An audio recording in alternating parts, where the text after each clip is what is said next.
नमस्कार दोस्तों, मेरा नाम है अरुण सिंह और आप सफर कर रहे हैं फ्री एजुकेशन वर्ल्ड की दुनिया में। आज हम जिस विषय पे बात करने वाले हैं राज्य के दिशा निर्देशक सिद्धांत, जिसको अंग्रेजी में डीपीएसपी के नाम से जाना जाता है, directive principles of state policy. ये आपके इंडियन कॉन्स्टिट्यूशन के पार्ट 4 में आते हैं। पार्ट 3 जो कि हमारा फंडामेंटल राइट्स था उसको हम खत्म कर चुके हैं पूर्णतः। पार्ट 4 की तरफ बढ़ते हैं जो कि है डीपीएसपी। डायरेक्टिव प्रिंसिपल्स जो है स्पेन से निकल के आए हैं, जो कि आयरिश कॉन्स्टिट्यूशन से हमने लिया है। आयरिश कॉन्स्टिट्यूशन में स्पेनिश कॉन्स्टिट्यूशन से लिए गए थे, ठीक है। The concept of DPSP emerge from article 45 of the Irish constitution. ये जो अनुच्छेद 45 है आयरिश कॉन्स्टिट्यूशन का, वहां से डीपीएसपी का कॉन्सेप्ट निकल के आता है। कॉन्स्टिट्यूशनल प्रोविजंस, संवैधानिक प्रोविजन इनके क्या है हमारे कॉन्स्टिट्यूशन में। Part 4 of the constitution of India, article 36 to 51, अनुच्छेद 36 से 51 भारतीय संविधान के चौथे पार्ट में डीपीएसपी को रखा गया है। Article 37 of the Indian constitution states about the application of the directive principles. ये जो हमारे संविधान का अनुच्छेद 37 है अवगत कराता है, ठीक है। जो अनुच्छेद 37 है ये Indian constitution state about the application of the directive principles, ये हमें अवगत कराता है जो कि हमारे निदेशक सिद्धांत है उनके कार्यों के बारे में। These principles aim at ensuring socio economic justice to the people and establishing India as a welfare state. इनका मकसद जो है द प्रिंसिपल एम, इनका मुख्य सिद्धांत जो है भारत को में सामाजिक आर्थिक न्याय को स्थापित करना तथा इंडिया को एक वेलफेयर स्टेट बनाना है, ठीक है। फंडामेंटल राइट वर्सेस डीपीएसपी हम अगला देख लेते हैं, अगली heading. Unlike the fundamental rights, the scope of DPSP is limitless and it protect the right of a citizen in work at a macro level. ये एक बड़े लेवल पे काम करते हैं। DPSP consist of all the ideals which the state should follow and keep in mind while formulating policies and enacting laws for the country। DPSP में वो सारे फॉर्मूले दिए गए हैं जिनको ध्यान रखते हुए किसी भी राज्य को कानून बनाने से पहले उन चीजों को ध्यान रखना चाहिए, ठीक है। Directive principles are affirmative directions, on the other hand fundamental rights are negative और prohibitive in nature because they put limitations on the state. इसमें बताया गया है कि जो डीपीएसपी है हमारे जो ये सिद्धांत हैं ये पॉजिटिव या अफर्मेटिव डायरेक्शंस के होते हैं, जबकि फंडामेंटल राइट्स जो है वो नेगेटिव डायरेक्शंस के होते हैं, क्योंकि ये हमारे जो सिद्धांत हैं बाइंडिंग नहीं है, दिशा निर्देश प्रोवाइड करवाते हैं, जबकि फंडामेंटल राइट्स बहुत जगह पर बाइंड करते हैं स्टेट को पॉलिसीज बनाने के लिए, ठीक है।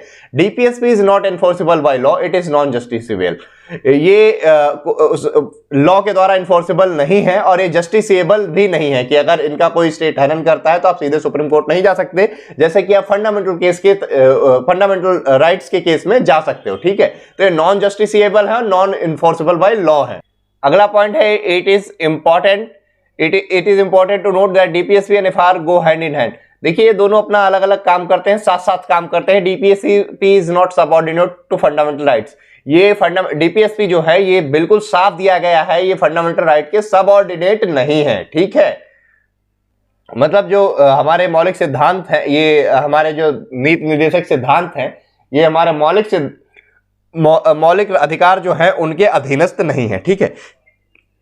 अगला है इसका क्लासिफिकेशन ऑफ प्रिंसिपल्स। हम इनको क्लासिफाई करेंगे। ये तीन तरीके से क्लासिफाई किए जा सकते हैं, socialistic principles, Gandhian principles and liberal intellectual principles, ठीक है। अब हम पहले देखते हैं directive based on socialist principles. Socialist principles जो है उसमें क्या क्या आते हैं उनके बारे में चलिए पढ़ते हैं। तो जो पहला आर्टिकल है आर्टिकल 38, ये कहता है the state shall strive to promote the welfare of the people by securing and protecting a social order, by ensuring a social, economic and political justice, and by minimizing inequalities in income, status, facilities and opportunities, ठीक है। मतलब राज्य सामाजिक, आर्थिक और राजनीतिक न्याय सुनिश्चित कर आय, स्थिति, सुविधाओं तथा अवसरों में असमानता को कम करके सामाजिक व्यवस्था को सुरक्षित एवं संरक्षित कर लोगों के न्याय को बढ़ावा देने का प्रयास करेगा। इसका मतलब ये हुआ। आर्टिकल 39 आपका कहता है the state shell in particular direct it's policies towards securing,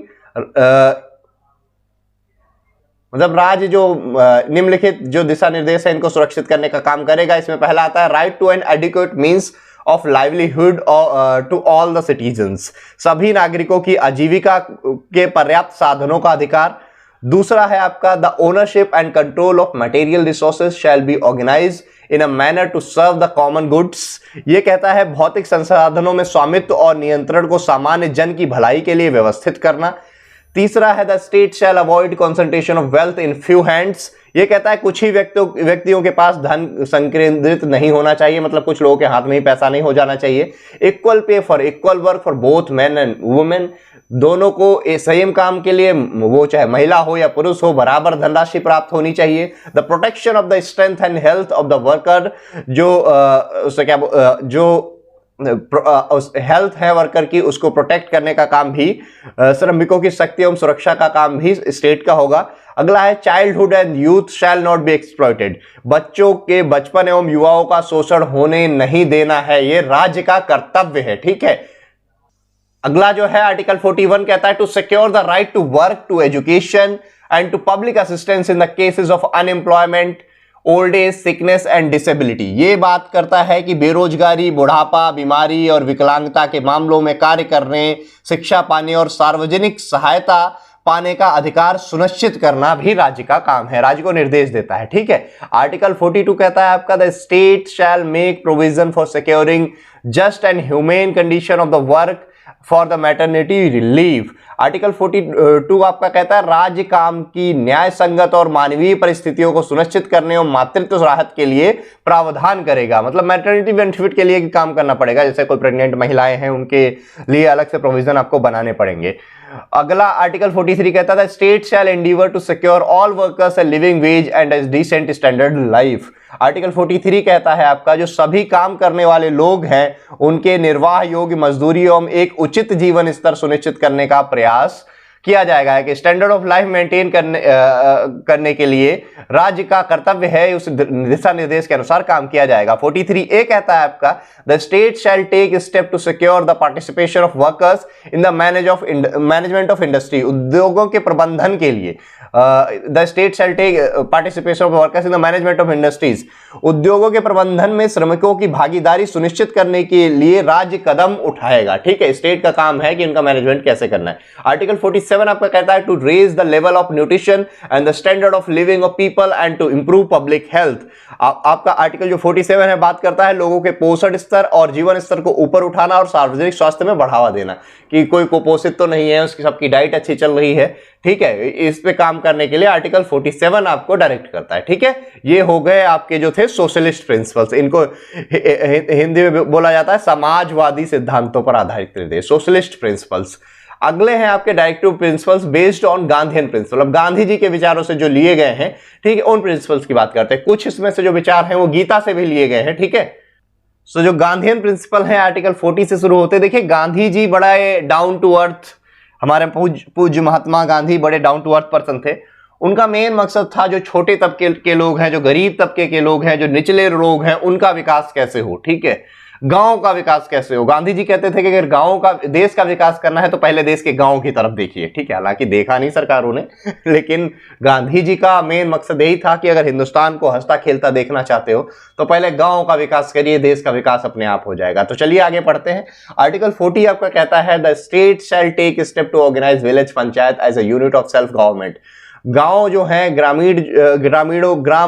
पंचायतों को स्वशासन की इकाइयों के रूप में संगठित करने के लिए कदम उठाएगा। मतलब स्टेट जो है गांव का जो प्रशासन है, ग्राम पंचायतों का जो प्रशासन है वो अपने आप कैसे चल सके, स्वशासन कैसे उनको मिल सके, इस पे स्टेट काम करेगा। आर्टिकल 43 कहता है state shall endeavour to promote cottage industry on the individual और कोऑपरेटिव बेसिस, जो कुटीर उद्योग है उनको स्टेट प्रमोट करेगा, ये कहता है। ठीक है। ये गांधी जी के विचार थे। Article 43B to promote voluntary formation, autonomous functioning, democratic control and professional management of cooperative societies, सहकारी समितियों के स्वैच्छिक गठन, स्वायत्त कामकाज, लोकतांत्रिक एवं पेशेवर प्रबंधन को बढ़ावा दिया जाएगा। आर्टिकल 43B कहता है। आर्टिकल 46 कहता है आपका the state shell promote educational and economic interest of the weaker section of the people, particularly that scheduled caste, scheduled tribe and other weaker section।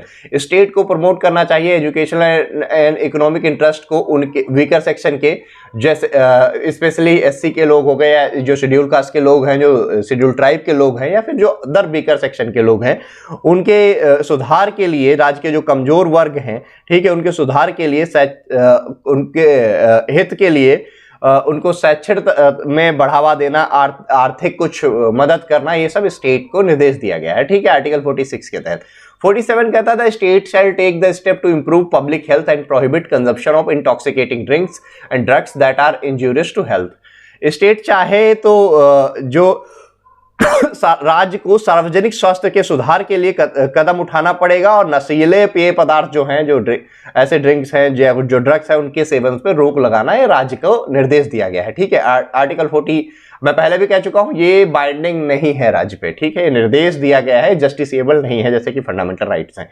Article 48 कहता है to prohibit the slaughter of cows, calves and other milch and draught cattle and improve their breeds. ये जो slaughter house है उनको रोकना है, जो बूचड़ खाने हैं जिनमें गाय बछड़े ये लोग इनको काटे जाते हैं मवेशी, उनको रोकना है, और जितने भी मिल्च का मतलब दूध उत्पादन क्षेत्र में इस्तेमाल होने वाले, या दूध उत्पादन क्षेत्र में आने वाले जितने भी पशु हैं या मवेशी हैं, उनको जो पालने वाले लोग हैं, उनके अच्छे ब्रीड इंप्रूव करने के लिए अगर वो कुछ काम कर रहे हैं तो उनको प्रमोट करना भी स्टेट का या राज्य का काम होगा। अगले जो है हमारे directive principles based on liberal intellectual principles, ये उदार बौद्धिक सिद्धांतों पर आधारित जो प्रिंसिपल्स हैं, ठीक है, उनके बारे में हम बात करेंगे। पहला है आर्टिकल 44। आर्टिकल 44 कहता है state shall endeavour to secure for the citizen a uniform civil code through the territory of India.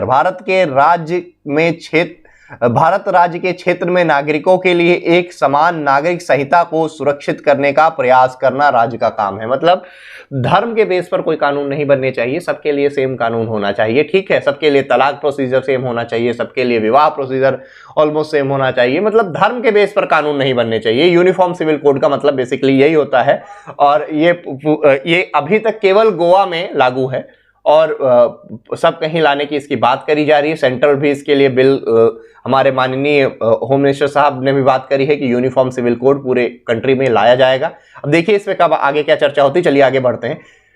Article 40 क्योंकि ये जस्टिसेबल नहीं है, इसलिए ये बाइंडिंग नहीं है, इसलिए हर एक स्टेट ने नहीं किया है, केवल गोवा ने अब तक किया है इंडिया के अंदर।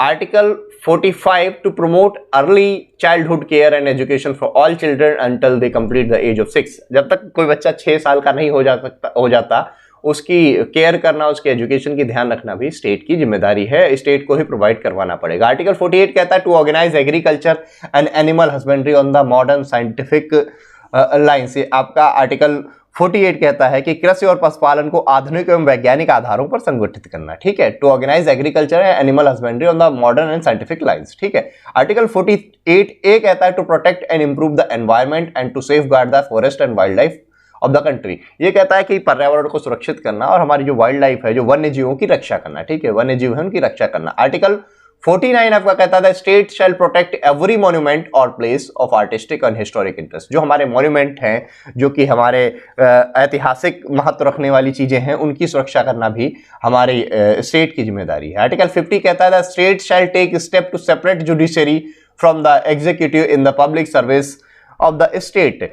ये कहता है राज्य की लोक सेवाओं में न्यायपालिका को राज्यपालिका से अलग करने के लिए भी कदम उठाना राज्य का ही काम है, ठीक है। ये जुडिशरी को एग्जीक्यूटिव से अलग करने की बात करता है। आर्टिकल 51 कहता है declares that to establish international peace and security the state shall endeavour to. Article जो 51 है आपका, इसमें कुछ तीन आपके क्लॉज दिए गए हैं, या घोषणा करता है कि राज्य अंतरराष्ट्रीय शांति एवं सुरक्षा स्थापित करने का प्रयास करेगा।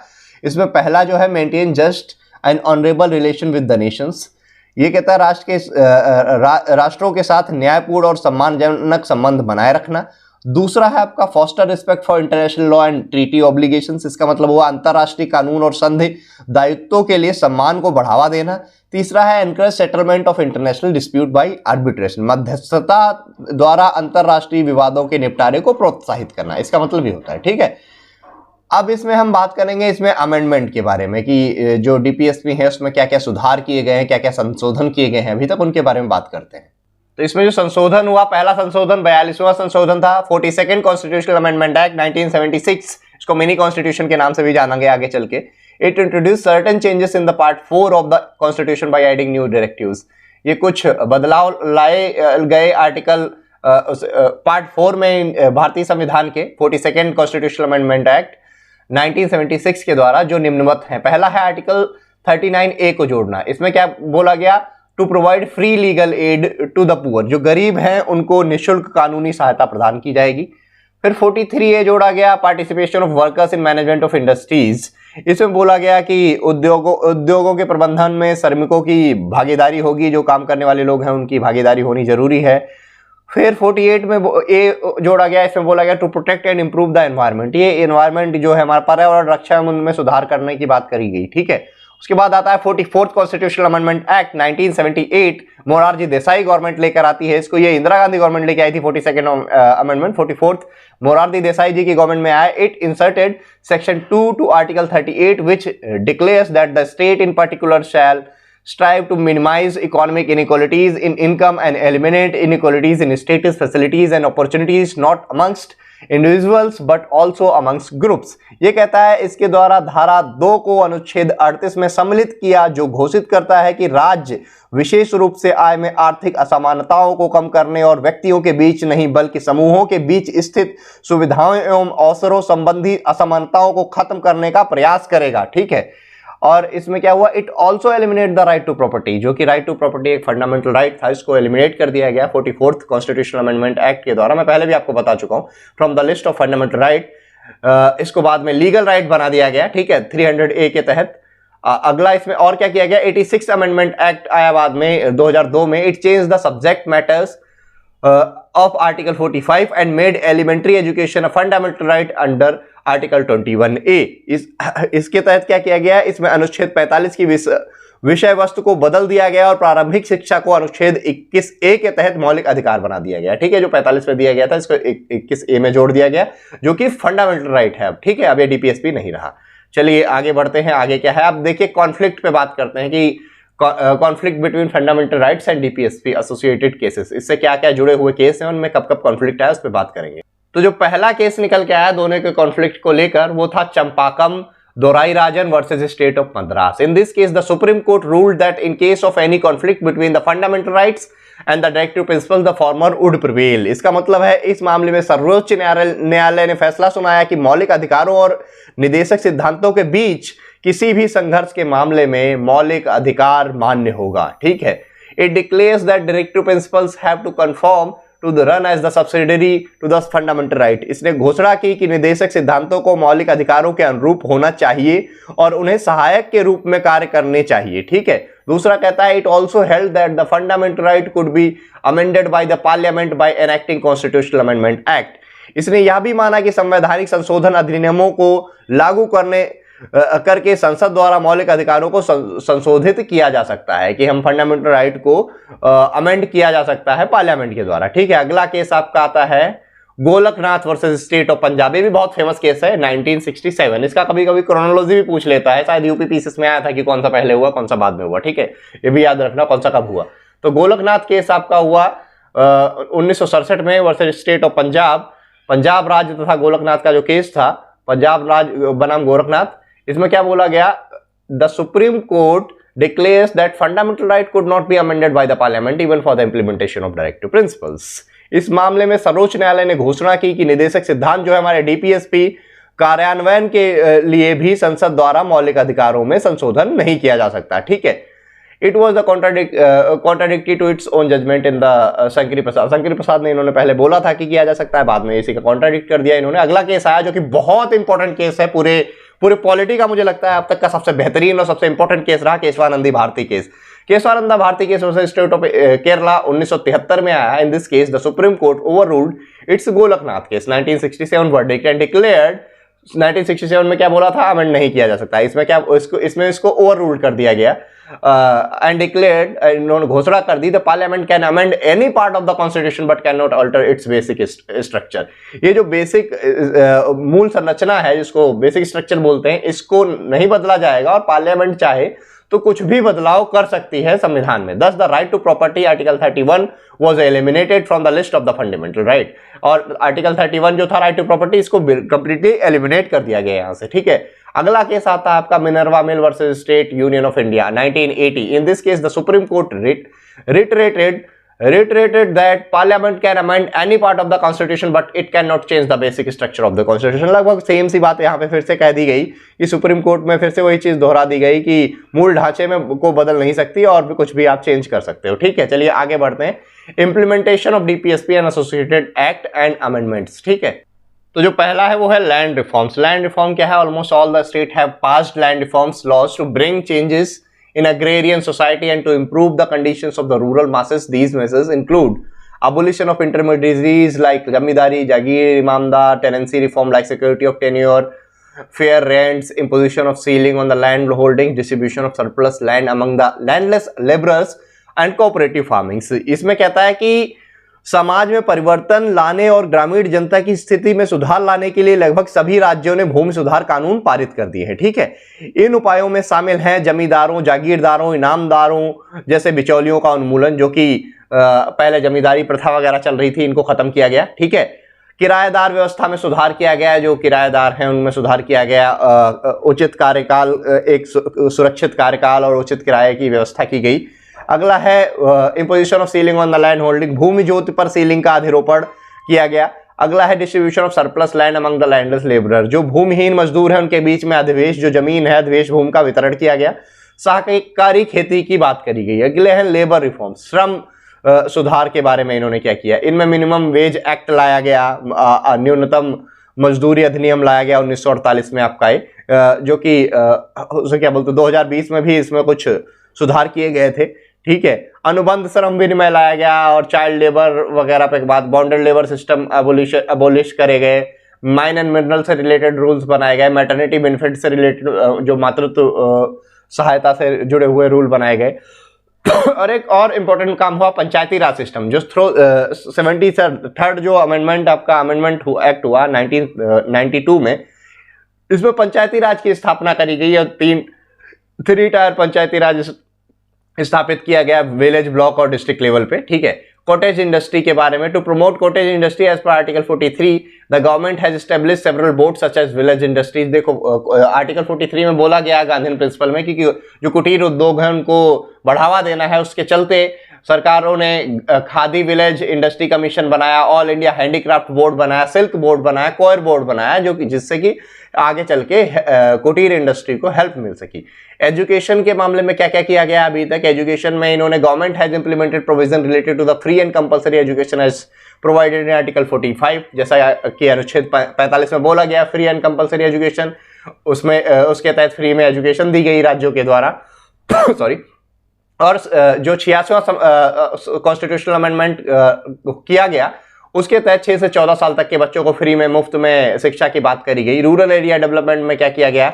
जो ग्रामीण विकास के लिए मनरेगा जैसी योजनाएं, एनआरएचएम जैसे स्वास्थ्य सेक्टर में योजनाएं लाई गई, जो कि आर्टिकल 47 में बात करी गई थी, उस पर भी अमल किया गया, ठीक है। वाटर पोल्यूशन, एयर पोल्यूशन, इन सब पे भी सरकारों ने काम किया है। और हमारे जो लास्ट पॉइंट है इसका, heritage reservation, the ancient and historical monument की रक्षा करने के लिए भी हमारे डीपीएसपी बोलते हैं, उस पर भी हमने कानून बनाए कि जो मॉन्यूमेंट्स हैं हमारे, उनको कैसे सुरक्षित रखना है। जैसे उत्तर प्रदेश की बात करें तो ताजमहल दिल्ली में ताजमहल है, और अन्य भी उससे क्या बोलते हैं बुलंद दरवाजा है, और आपका उससे क्या बोलते हैं ये दिल्ली के अंदर लाल किला है, आगरा के अंदर भी लाल किला है, लखनऊ के अंदर भी बहुत सारे बेगम हजरत महल का किला है, और इमाम बाड़ा है। इन सब की रक्षा करना, दिल्ली के अंदर हमारा पुराना किला, लाल किला, और आपका कुतुब मीनार, ये हुमायूं टॉम, ये सारे जो मॉन्यूमेंट्स हैं इनकी रक्षा के लिए भी स्टेट्स ने अलग अलग राज्यों में अलग अलग जितने भी मॉन्यूमेंट्स हैं हर एक स्टेट में उनकी रक्षा के लिए राज्यों ने कानून बनाया और उनकी रक्षा करी गई, ठीक है। चलिए ये कंप्लीट डीपीएसपी था। मैंने 25 से भी कम मिनट में पूरा डीपीएसपी कंप्लीट कर दिया है। अगला चैप्टर होगा हमारा फंडामेंटल ड्यूटीज, मौलिक कर्तव्य। तब तक के लिए नमस्कार, खुश रहिए, मुस्कुराते रहिए। आई होप आपने इस लेक्चर को एंजॉय किया होगा। जय हिंद।